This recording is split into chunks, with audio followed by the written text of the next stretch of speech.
Hey everyone, my name is Lilliet Dixon. Welcome back to the Severe Weather Recap.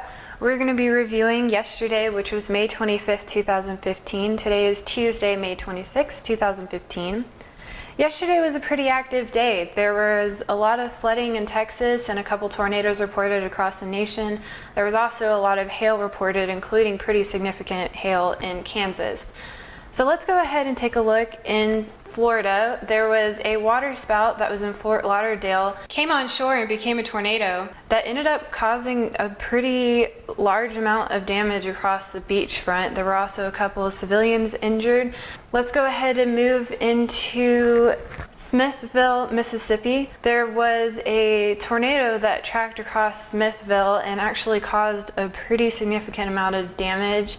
Taking a look at the Southern Plains, you can see that there were pretty much all modes of severe weather present yesterday. There was also pretty severe flooding in areas like Houston. There was more. Let's take a quick look at West Austin and north of San Antonio, where there were a couple tornadoes reported, as well as pretty decently sized hail detected by the radar, as well as a 1-inch report of hail in that area. Moving on from there, looking at the Texas and Mexico border, there was a pretty large tornado that was in Mexico that moved into Texas and then diminished. But associated with that storm, there was some pretty significantly large hail detected of 2.7 inches. There was also a couple reports of 1.5 inches of hail, as well as 1 inch of hail kind of closer to that tornado. Taking a quick look at Brown County, Kansas, you can see there was about baseball to softball size hail reported, specifically 4.25 inches of hail reported. There was also pretty decently sized radar detected hail of 2 inches and 2.25 inches in this area. Zooming out from this area, let's take a quick look at Nebraska,